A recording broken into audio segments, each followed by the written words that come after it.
Hey everybody, welcome to Ask Dr. Testosterone, starring Dr. George Touliatos, brought to you by his book, Bodybuilding, the Good, the Bad, and the Ugly.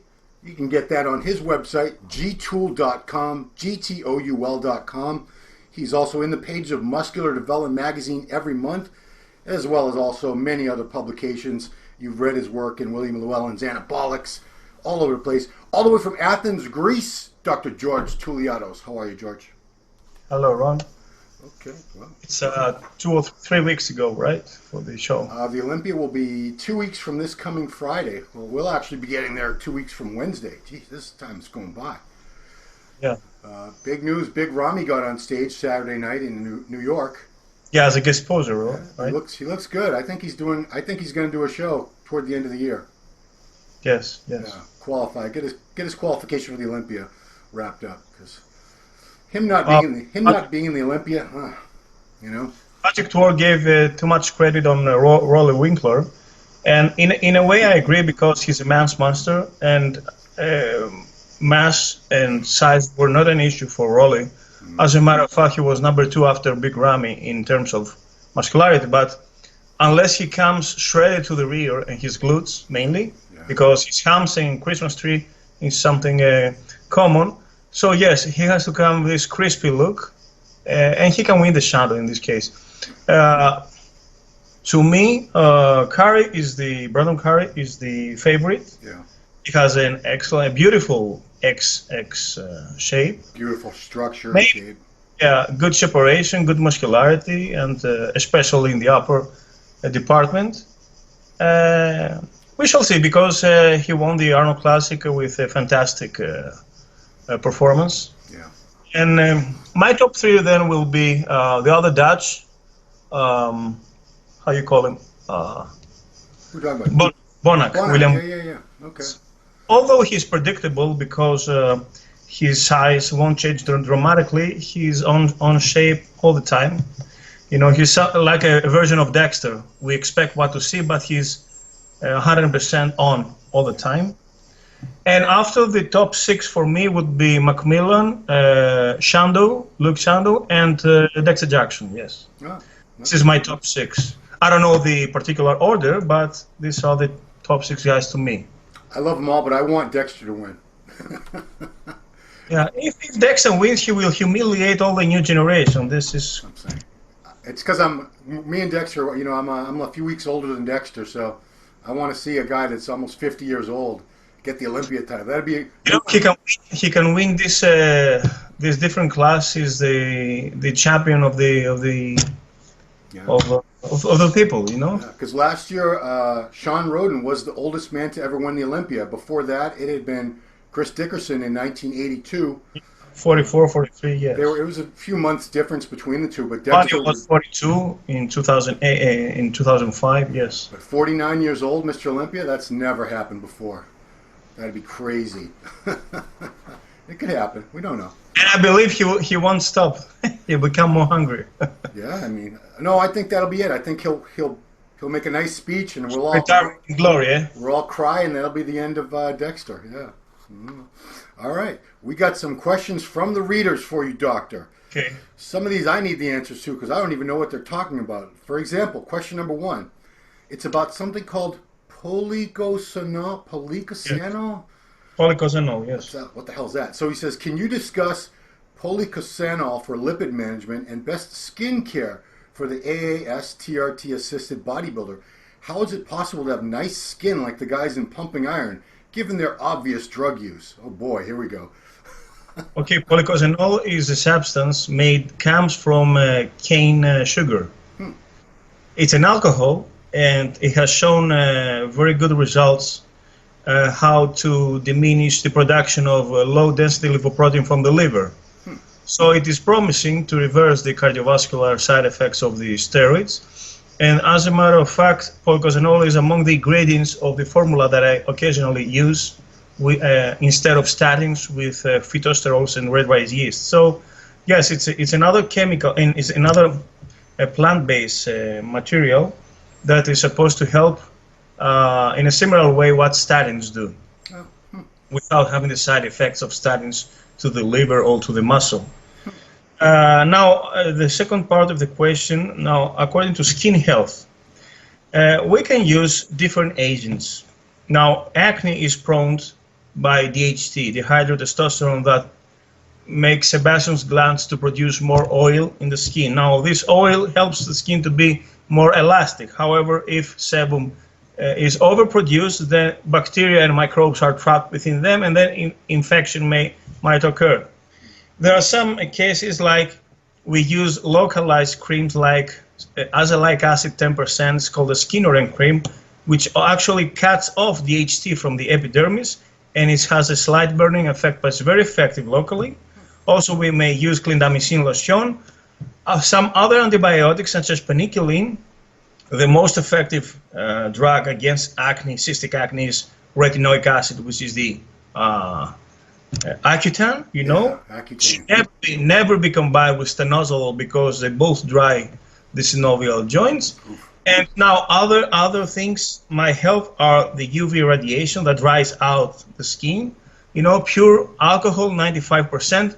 Glutathione is also very promising because it's the most potent antioxidant that exists.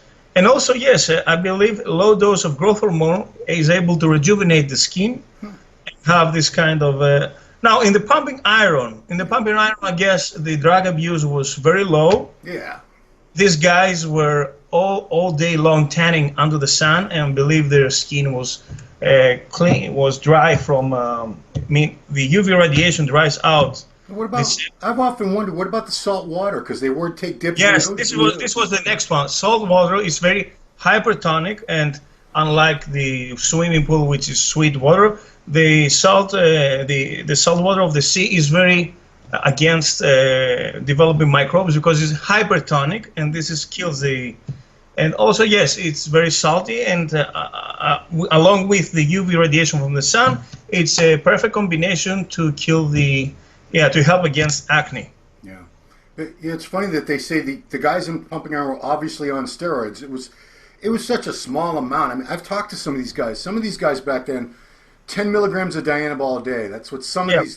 Primo-test and Dianabol, very short variety of steroid agents. They had a handful of steroids. They took very small amounts. Because you look, they all had full heads of hair. You didn't see gyno. You didn't see acne. Yes. They never looked puffy. No baldness, yes. Yeah. Yes. So to compare what the guys in that era, the early mid-70s were back then they looked like how the Beach Boys look today. So imagine what is the like, huh? Every time you say Beach Boys, I'm thinking, is he talking about the Beach Boys? Guys that go to the beach? But it's Beach Boys, okay. Yeah, the guys that just go like the festivals now. Yes. Okay. Next question, Proviron. A lot of guys want to ask about. Stacking Proviron pills, 50 to 75 milligrams per day, with Masteron propionate on a cutting cycle. Does that have any benefits? The reason I ask is they are both standalone, I believe, so I'm wondering if it's just better to stick with one versus the other, or do they have any synergy stacking benefit whatsoever? Well, drostanolone propionate, because it's also drostanolone anthate, is synthetic DHT, but also Proviron is Masteron, which is also synthetic DHT, but it's per os, which means from the mouth, oral. Oh.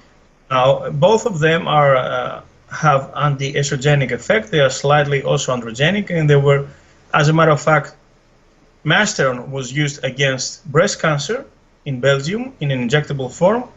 This was the medical reason to apply it, and Proviron is used in third-age men who lack of sex drive, and they also have this kind of foggy mind, lack of self-esteem, and depression.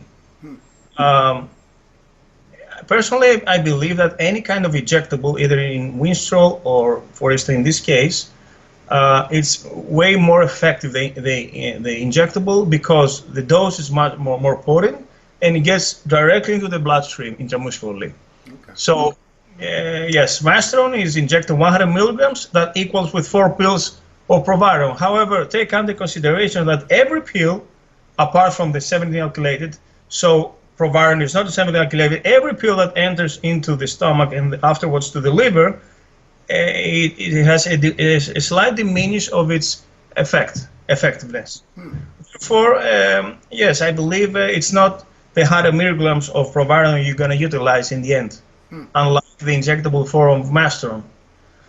But compared to the one injection of Masteron equals 4 pills of Proviron, that I doubt if you're going to absorb all of them, because every substance is broken down in the liver and loses some of its potency. Yeah, bummer.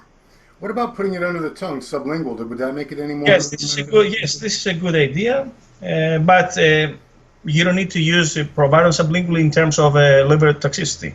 Okay. But for the other one, yes, for the half-life and how effective it's going to enter to the circulation. But of course, myself, I have combined them during my preparation and Masteron as we proceed to the end. Yeah. Substitutes testosterone, and I never cut off Proviron all the way of the preparation. It's a hardening drug. It's a drug that may have slight anti-estrogenic effect. It's useful. Yeah. Of course, it's a minor steroid and anabolic activity, but it's useful if you have it pharmaceutical grade. Yeah. I mean, everybody throws that in at the end in a contest prep cycle, typically. Okay. Question 3. Do I need to use HCG to remain fertile? Excuse me. Or can I just add it in later?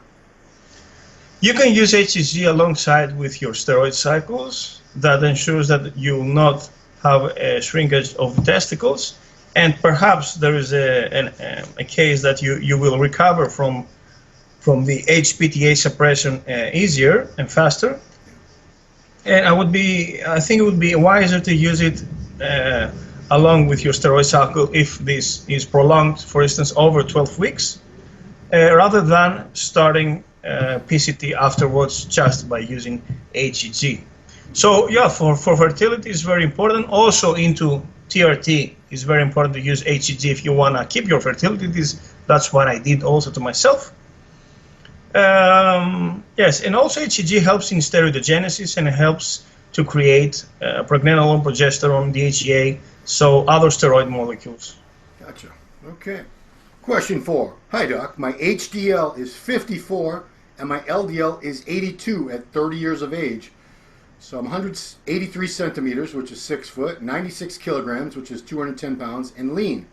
Am I on the safe side? I do monitor my blood pressure using 2 devices in 2 local pharmacies. I can't get a consistent reading. The cuff is either too light or too loose. Any advice?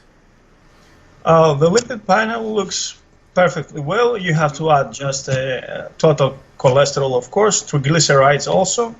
And if you want to see what lies beneath, also homocysteine and LPA lipoprotein. But majorly, yes, HDL and LDL are the fragments that easily distorted by anabolic steroid use. Usually LDL is going down, HDL goes down, LDL and total cholesterol go up. What I want to add to this is, yes, measure, of course, blood pressure early in the morning, okay? Usually from the left hand, because it's the left is to the left, the heart is to the left. And what else? Also use CBC in order to see if there's any kind of polycythemia or erythrocytosis. Yes, but lipid panel and blood pressure, yes. You can also add, echocardiogram of the heart, which is ultrasound, a triplex. Yeah. So in order to see how heart works, how it pumps, how the ventricles are, how thick is it, So it's a 3D evaluation of the heart. He has issues with blood pressure cuffs. I don't know why he can't get one that fits right. I mean, he must have some... But you can have one at the wrist instead. Because if he has huge arms over 20 inches, yeah. It's not very easily applied. So you can have one, yeah. No, yes, to the wrist, to the radial artery. Because I don't know about Greece, but in the USA, every doctor's office has, things to accommodate obese people. They have wheelchairs like double wide. They have giant, giant blood pressure cuffs, because there are 500, 600-pound people that come in there occasionally with 25, 30-inch arms that are just all blubber, and they got to get their blood pressure somehow. So, I don't know. So they can apply also to bodybuilders. Apparently, yeah. I mean, it's a different type of big arm. Okay, next question. Why is it that if I do 120 milligrams of testosterone cypionate in one shot, I get anxiety and a feeling of fight or flight about 24 to 36 hours after injection? This lasts for about 5 days. If I split up the dose every other day injections, I have no issues. Okay, so if he splits up the dose, he's fine. That's a nice one we have discovered several times, and we get the answer by DHT. DHT is the reason. THT, testosterone is reduced to DHT, and it's also converted to estrogen. And these are the two main metabolites. So DHT is responsible for anxiety, also maybe restlessness, or this kind of anger, this rage effect. So when we shoot one dose, it spikes. One large dose, it spikes. That's why during TRT, we introduce smaller dose in order DHT not to spike, like every other day. So if we use 250 every Monday, we're going to spike on DHT and estradiol. Yeah. And this every 5 or 6 days, because it gets metabolized, the half-life, and gets out of the system. So I suggest this guy to break down the doses to a daily smaller ones, that they will not fluctuate and cause this this kind of is that common? I mean, I've never heard of that. The people get anxiety and fight or flight. If there is a psychiatric profile that lies beneath, it may 250 may cause some trouble, perhaps. Because I mean, this is 120 milligrams. To me, that's not a large dose. Is that a large dose for a lot of people to inject at once? I suggest this guy not to enter a steroid cycle, because he's going to freak out. Exactly. Yeah. If you can't handle your alcohol or your drugs, don't do those. If you can't handle your steroids, don't do those. Okay. Here we go with some more health questions. My creatinine and other kidney values are normal, but I do have genetics for diabetes. I have protein leakage in the urine. Does this need to be monitored a lot while using steroids? Yes, this is an important one, because protein leakage and proteinuria is something that happens in different diseases. One of them is, of course, glomerular sclerosis by anabolic steroid use. Another is hypertension, that also happens under central nervous system stimulants to burn fat burners that we also use. And also diabetes. So because this guy has a genetic predisposition and a family history for diabetes, I suggest him to watch out his glycated hemoglobin A1C in order to see if he's prone to diabetes. And of course, to watch out his diet, avoid sugars and excessive carbs, and do more protein and salad, diet, and plenty of cardio. And another thing is to diminish, to watch out his proteinuria and to lower his protein intake. Perhaps he has to use only essential fatty acid and essential amino acids instead of taking protein. And yes, if proteinuria still exists, he has to shift into a vegan diet using essential amino acids. So it's a critical case if he has proteinuria, because this has to be restored. And of course, stay away from anabolic steroids that are that are renal toxins, as we discussed in the previous episode, like Tren, Weenie, and Cupos. And yes, never touch any stimulant. Keep your blood pressure low. Okay, hydrate, and watch out this proteinuria with urine analysis under microscope. Yes, and maybe he has to stay away from excessive protein intake and to use essential amino acids instead. I want to ask you about that, because I've never, I've heard that mentioned a couple times that you can do that, but I don't know. Sometimes if you run a marathon, for instance, if you do excessive cardio, you may have some cylinders, but this is in traces. Okay, it happens. Cylinders come out as they detach from renal tubules, and there are some this kind of cover sheath that is wasted to the urine. Oh my God. But it's not very pathologic. It happens because as we run, the glomerulus, they have this kind of vibration every feet that we jog. Yeah. And after thousands of footsteps running, yes, it may happen. But losing amino acids in the urine is something pathologic and has to be taken care of. Well, sounds like running is also a bad idea. People shouldn't run. Okay. Yes, and especially bodybuilders because we have excessive body mass index. Yeah. And we should do it only on a grass, which is very soft, the surface. And preferably, yes, walk, because we also have the knee injury, which is more likely to happen in us. Yeah. And with appropriate shoes, I'm sorry. Right. Yeah, I mean, it's a big difference between a guy who's 150 pounds running versus a guy who's 250 pounds running. Of course. The feet, Yes. the ankles, the knees, they just get Yes, a beating. Everything. Final question is about your book. Yes. Doc, I just read your book, Bodybuilding, the Good, the Bad, and the Ugly. I want to thank you for giving the topic such a fair, thorough treatment. I'm going to be honest. After your presentation of the facts, I do not know why anyone would take a gamble using this stuff. Based on the information that we now have, based on scientific research, you have to think it is not a wise decision. I understand very well the desire to follow your dreams and pursue the ideal physique and maybe become a national level bodybuilder or even a pro. But you have to ask, is it worth it to look good on the outside? Perhaps many look at all the older bodybuilders who are still around and rationalize the use of PEDs based on the fact that they are alive and seem well. After reading the book, I'm glad I'm natural. God bless. I'm 56. Okay, I want to thank this guy for bringing out this one because this is an ethical one and it's apart from medical. Now, when I first was my first appearance on television in Greece, 2013, I gave to the journalist my first book in Greek. So as you read it, he told me that in the bottom line, it's neither you demonize, neither you give a bless, but the reader concludes it's more likely that I know from the first place what I'm going to happen to myself, so maybe I'm hesitating. My intention is not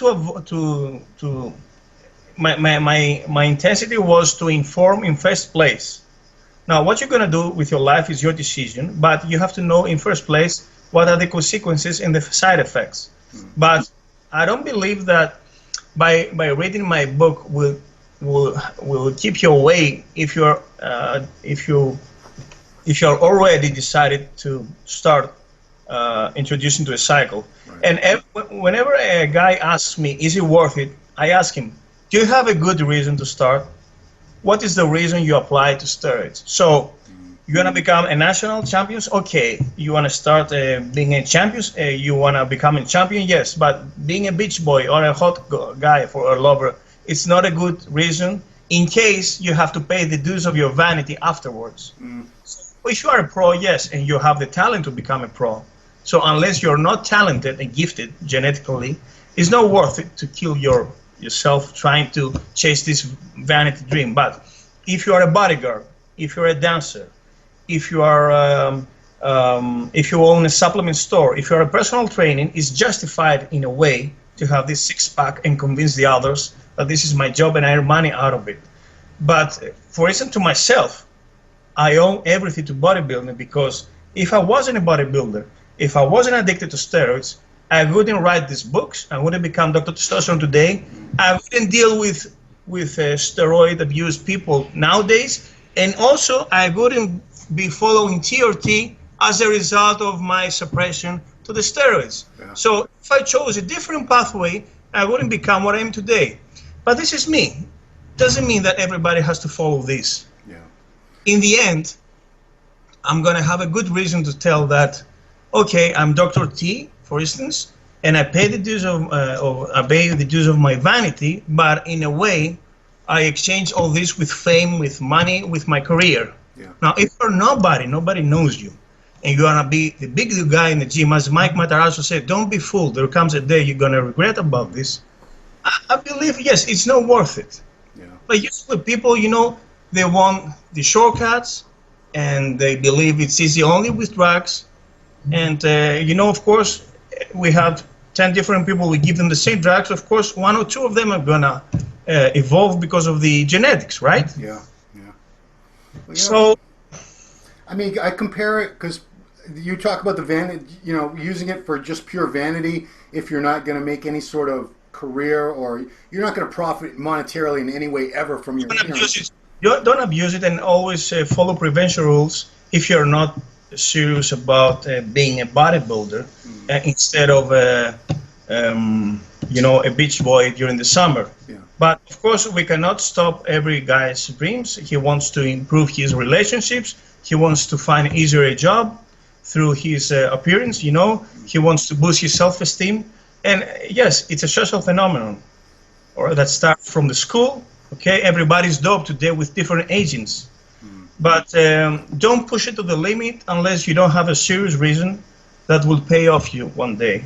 Yeah. So my books, yes, I want to inform in first place, and then you take the responsibility of your decision.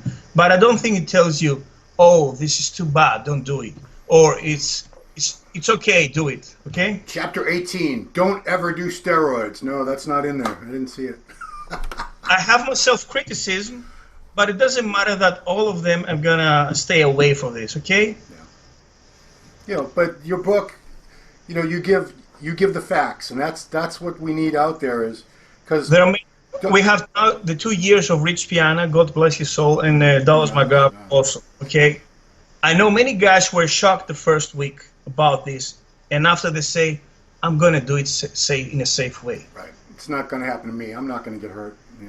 I mean, no, but they're shocked, but maybe they're more precautious after this. Yeah. But I don't believe they're gonna stop using this. No.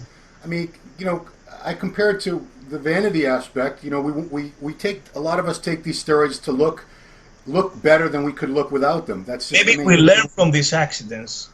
These people were sacrificed for us in order to be more cautious, and be more careful. Yeah, because if you're just trying to look better, it shouldn't take a lot of steroids. You shouldn't. If you're a guy that goes to the beach or to the nightclub, there's no reason for you to be on the same amount of drugs some guy competing in the Mr. Olympia. That's ridiculous. As Rick Collins said, this is an extreme sport, and the higher you go, the more the impact of the crash. Yeah. But there are also other extreme sports, right? Oh yeah, I mean, geez, get into a race car and go 200 miles an hour. 3 inches away from other cars going 200 miles an hour. This is a death race. Yeah, this around is the track 500 times. Or there's a million other extreme sports. Or the gladiators in the arena, in the Romania, in the ancient times. They knew they're gonna die, but obviously they had a dream about this. Right. It was their job afterwards, right? Yeah. So I don't blame pros because this is what they're genetically gifted to do. And perhaps they have to make some investment of money, and they have to be machines that are well serviced, not to bring out any trouble. Yeah.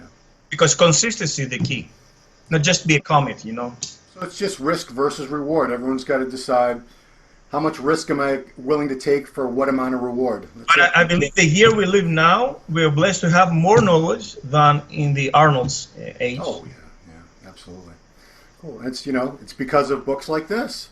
They didn't have books like this 40, 50 years ago. I wish I had in my early years all this kind of knowledge, but as we live, we become wiser. Yeah. I mean, when I was starting out, there was nothing like this. There was, Dan Duchaine, all in Dan Duchaine. Yes. Dan Duchaine's little pamphlet. I think Bill Phillips had a little book too that people used to buy, but it was very limited. It was, of course, a taboo subject, eh? Yeah, absolutely. It was like nobody could bring it up. If you got one of those books, you had to hide it. It was like a porno mag. People saw you reading about steroids. Oh no.